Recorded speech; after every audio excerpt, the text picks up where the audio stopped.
Further, vaccines do not cause autism.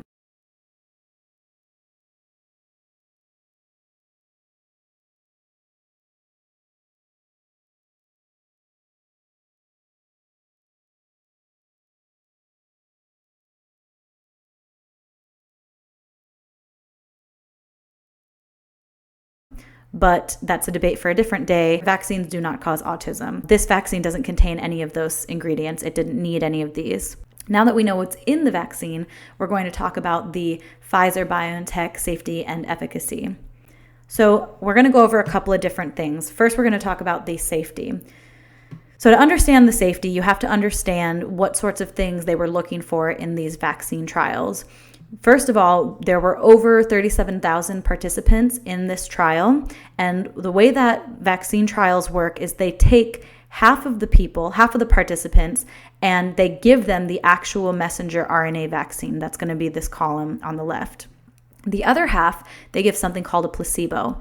The placebo is essentially a shot that has nothing in it. The placebo is given to people because of a couple of reasons. The first is we want to know what percentage of people can you expect to experience certain symptoms, whether they got the vaccine or not. For example, let's suppose that you get a vaccine and then you go and eat at a restaurant, and then later that night, you're feeling some sort of gastrointestinal condition. Maybe you have heartburn, or maybe you are vomiting. You don't know if it was from the vaccine or if it was from the restaurant where you ate.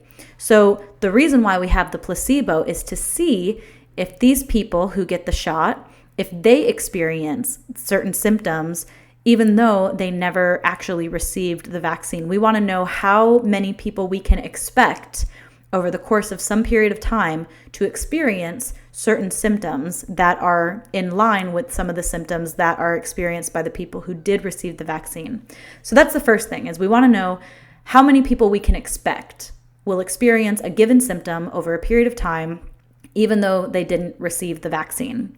The second thing is that there is a real effect in medicine called the placebo effect.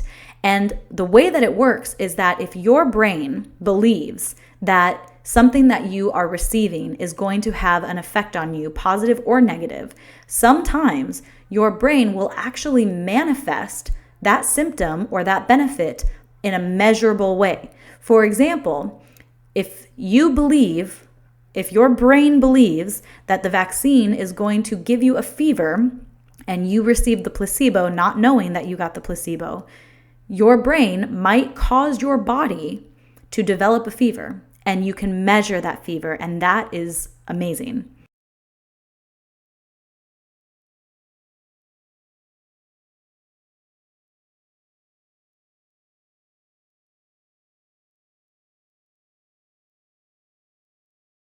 We use the placebo in science to determine how likely it is that a given symptom is actually due to the drug or the vaccine that we're testing versus how often a particular symptom occurs naturally in a population, even though they didn't receive the vaccine. So the way that this works, we're going to go through these first three rows, is Pfizer looked at what is called an immediate unsolicited adverse event, AE, within 30 minutes after vaccination. So what this means is that they gave 18,801 people the first dose of the vaccine, and they didn't ask them anything. They didn't solicit a response from them. They just told them to go and sit down and wait for 30 minutes. And out of that roughly 18,801, it was 0.4% who came over to the administrators and said that they experienced some kind of symptom, some kind of adverse event. But in the placebo group, which was similar in size, 18,785, it was also 0.4%. To me, what this looks like is, and I don't know if this is the case, but the way that I interpreted this when I was gearing up to get my vaccine is, let's suppose that I am volunteering to participate in this trial. I don't know if I'm getting the actual vaccine or if I'm getting the placebo. Further, the person who is giving me the vaccine can't tell me if I'm getting the vaccine or the placebo. Let's say I don't know much about vaccines, and I particularly don't know anything about this vaccine. Is my heart rate going to increase? Am I going to maybe have a queasy stomach, maybe feel like I have to go to the bathroom, or maybe I'll feel a little bit of lightheadedness?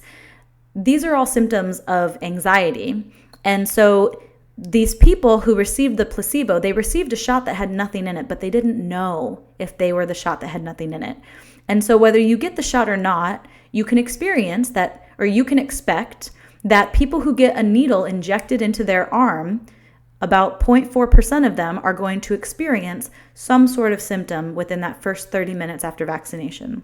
Now, after dose 2, it was 0.3% of people who got the actual vaccine who reported something in the first 30 minutes, and the placebo group had 0.2%. So yes, this 0.3% is technically a little bit higher than this 0.2%, but statistically the difference between 0.3% and 0.2% of a combined over 36,000 people, this is statistically what we would call not a significant difference.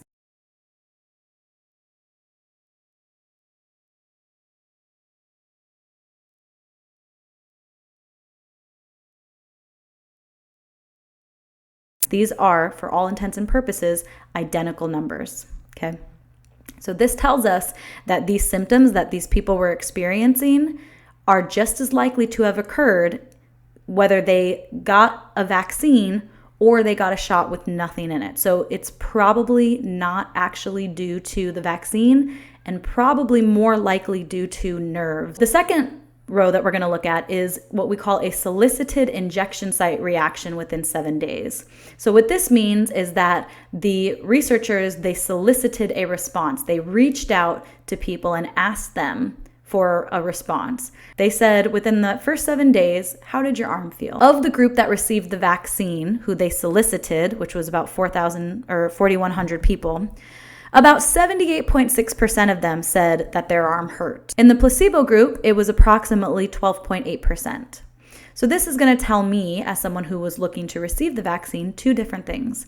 The first is that I have more than a 75% chance, approximately, of experiencing some soreness in my arm after dose 1 and after dose 2. In the placebo group, you can expect, in a given population of about 4,000 people, you can expect that their arm is going to hurt because they got a needle in their arm, even though there was nothing technically in the shot. This tells me that I have a pretty good chance of experiencing soreness in my arm after both doses of the vaccine in that first 7 days. And if I do experience soreness, that it's actually because of what's in the shot and not just because I got a needle in my arm. The third one we're going to look at is the solicited systemic adverse event within 7 days. What this means is that they reached out to people and they said, how did the rest of your body feel? And after dose 1, about 60% of the respondents said that they experienced some sort of symptom. In the placebo, about 47% said that they experienced a symptom. This tells me, yes, I would say that this is statistically significant, although I haven't run the statistics myself, but this tells me that I've got a decent chance of experiencing some kind of symptom after dose 1 of the vaccine. But if I do experience it, it might be because of the vaccine or it might not be because of the vaccine. Some people are experiencing symptoms, almost 50% of them in the placebo group experienced some kind of adverse event after dose 1. But after dose 2, things get a little bit interesting. After dose 2, it's closer to 70% of the respondents who experience some sort of symptom in their body. But in the placebo group, it was only about 33.8%. So this tells me that I'm more likely after dose 2 than I was after dose 1 to experience a symptom in the first place. But further, if I do experience a symptom, it's probably because of what's in the vaccine and not because of some other external or confounding factor. What are these adverse events? The first one that we're going to go through is fever. 38 degrees Celsius is a little bit above our body's normal running body temperature. Our body normally runs at about 98.6 degrees Fahrenheit. 38 degrees is about 100 degrees Fahrenheit. After dose 1, they reached out to about 2,000 people and they said, did you experience a fever in the first 7 days after dose 1? About 3.7% of them responded with a yes, they did. Contrary to that, the placebo group, little less than 1% experienced a fever.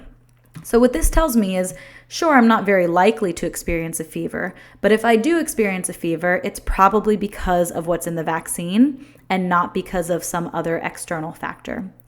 After dose 2, that number jumped up to 15.8%. So 15.8%, that tells me that after dose 2, I am more likely than I was after dose 1 to experience some kind of fever.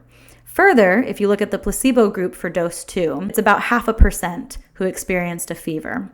So this tells me I'm still not very likely, but if I do have a fever, it is very likely because of my second dose of vaccine rather than because of some sort of external environmental factor. Next, we have a couple of other adverse events. So we've got fatigue. We're going to just look at any fatigue. After dose 1 of the vaccine, almost 50% experienced some sort of fatigue. In the placebo group, the number of people who experience fatigue is the percentage of people who experience just fatigue over the course of any 7-day period is approximately 33%. That's understandable. We're a pretty tired group of people.